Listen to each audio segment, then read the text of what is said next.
Welcome into the neighborhood. My name is David Sim. I'm creative director at Gehl in Copenhagen.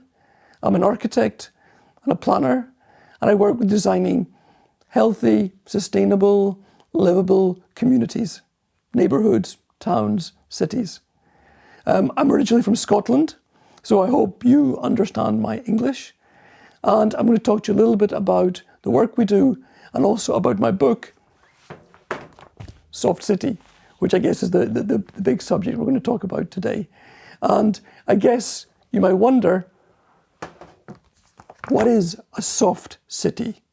De zachte Stadt. We talk about here building density for everyday life. And I guess in the Danish version, we even call it density, diversity, and proximity in everyday life. And so something about the things that are close to you, close to where you live, in your neighborhood. And the softness, I guess, it's about people, because people make things soft. So rather than thinking about, the physical, the architecture, the buildings, all of that hard stuff, it's really thinking more about the people that live in a place and their life. And to say soft, I guess, the first thought I had about soft was something to do with responsiveness. And I guess when we talk about neighborhood, and neighbor is such a good word because it's not a planning word. It's not a technical term. It's a word that everybody understands because you have a neighbor. You've got the guy next door. You've got neighbor like mankind. You've got neighbor in the Bible. And so we understand that the people that are close to us, but also different from us. And that gives us a relationship. And everything that we do in the built environment, when we build a neighborhood, a house, a street, it's to do with relationships. Relationships between people and place. Relationships between people and the planet, because we've got the weather, climate, and so on. And of course, relationships between people and people. And if we take care of those relationships, we can make a good place where make people feel comfortable in what they're doing, make them be more comfortable with difference, being outside in different weathers, and so on. And so this softness is about connecting, having a soft relationship. And you could say, well, what makes a good relationship? And this is maybe a very personal thing, but it's kind of like, what makes a good relationship? Somebody said to me, it's knowing when to open up and knowing when to shut up. And maybe that's something you have to think about, like, how do we get on with other people? And sometimes we need to open up, be spontaneous, and very friendly. And sometimes we know we have to be more reserved and more kind of discreet. And it's that kind of like both sides of things that we have to take care of. And I guess with relationships, it's, we kind of like are a little bit like human beings. We need a little bit of both. Sometimes we want to be outgoing, open, living out in the world, and sometimes we want to be more private and discreet. We need both things. We need sociability and also privacy. And I guess in the back of my mind, these are the things that we try to create. Now, a big turning point in my life was I met a professor called Gehl. And Gehl wrote a book called Life Between Buildings. And it's a very simple book, but it talks about these relationships between people and place and people and people. And it talks about how if we take care of the details, the little things, we can actually make a very convenient, comfortable and convivial environment where we want to be sociable with other people, being close to other people, experiencing things. And I guess the softness is also about the senses. Like, you don't just see a place, but you smell it, you touch it, you hear it. So using all of the senses, that's soft too. And Gehl talked about the soft edge of a building. And that's a little bit where the name soft comes from. You have like a cafe terrace, and the tables and chairs move outside, maybe some umbrellas, and people start to inhabit the outside space. And that's kind of soft because as you walk along, there's an in-between space. It's not inside, halfway outside, and people, lingering for longer on this edge. This is kind of soft. And I suppose I was thinking this could be nice if the city in every dimension was soft, not just the cafe terrace or the edge of the building, but how could we make a city that's soft, convenient, comfortable, convivial in every aspect? And that was the story of Soft City, and that's how I came to write a book. And if you look at the front cover, maybe it looks a little bit like a children's book because of the way it's illustrated. But in the same way, those children's picture books filled with life, I wanted to explain how a city could work, a town or even a village could work if we think about this human scale and all these relationships and all these different things that can happen inside a town, a village or a city. One way of saying what's the book about is it's about the simple things that work, the simple details. It's not about the architecture with a capital A and the big axis like in the Haussmann Boulevard or something. It's about the simple little details that promote better relationships for people between inside and outside, between people and other people, between people and a sense of place, giving them maybe identity, pride, a feeling of belonging, a feeling of ownership. So the book's kind of got three main subjects, and I was kind of addressing some of the big challenges we're facing now.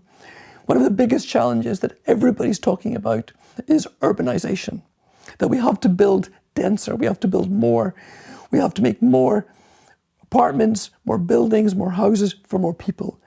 And that's very scary, especially for a small community. The idea of being invaded by denser, higher buildings, it doesn't sound nice. So one of the first things I wanted to prove, I wanted to show it was possible to have a human scale, although it got denser, and even if we brought in more diverse functions and activities, it could still feel human and friendly, and people should be comfortable.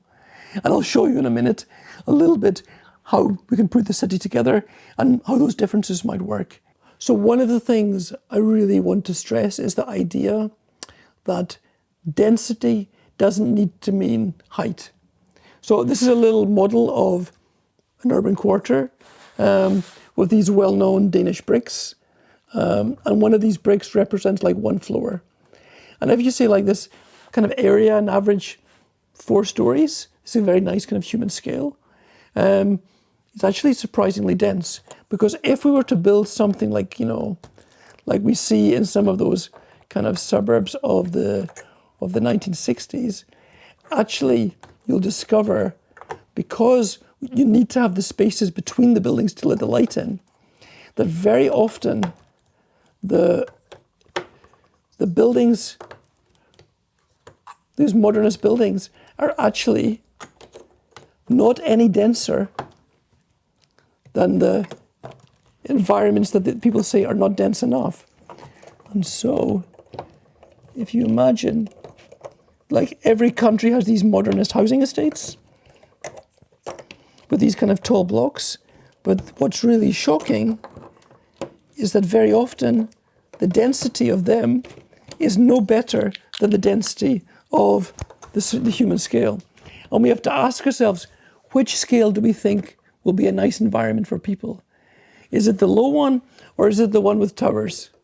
Because the higher we go, you need to have bigger spaces between the buildings. And this means the guy who lives up here, he's really far. It doesn't take him 30 seconds to go outside. It takes him 8-9 minutes to go outside. Also, he can't, if he opens his window, his curtains will blow away. And of course, what's happening down on the ground is pretty much irrelevant for the guy who lives up here.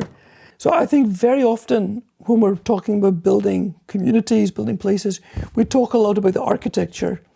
And of course, buildings can look very, very different. We maybe have some idea what we think is a nice house. Others have maybe another language of what they think. But the biggest risk is not the different styles, but actually the thing that things are not built together.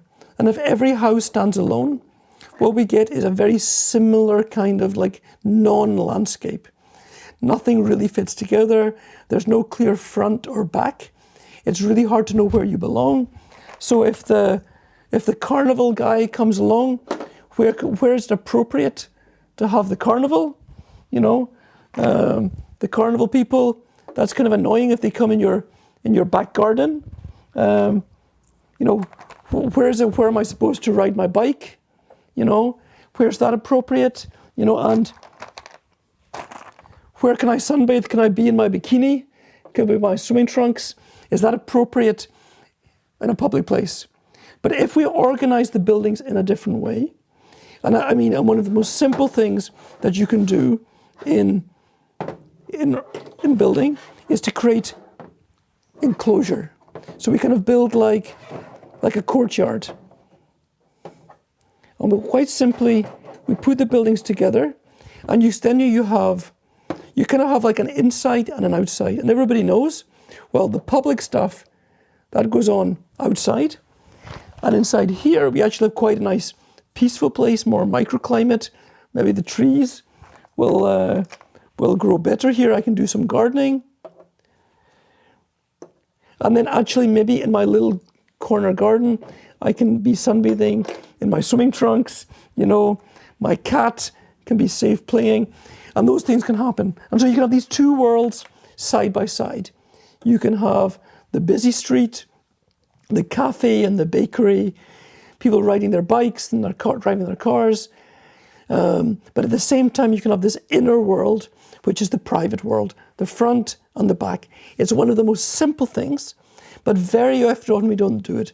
And as soon as the buildings start standing on their own and you open up, suddenly people get exposed and then they don't feel so comfortable. They go inside, and people don't know, I don't know if I'm allowed to cycle. And the life disappears because people don't really know what's allowed and where things belong. We have a kind of more abstract lifestyle, an abstract urban landscape. People don't know where to belong. So I think this idea of how we simply put the different buildings together is incredibly important for making a good place.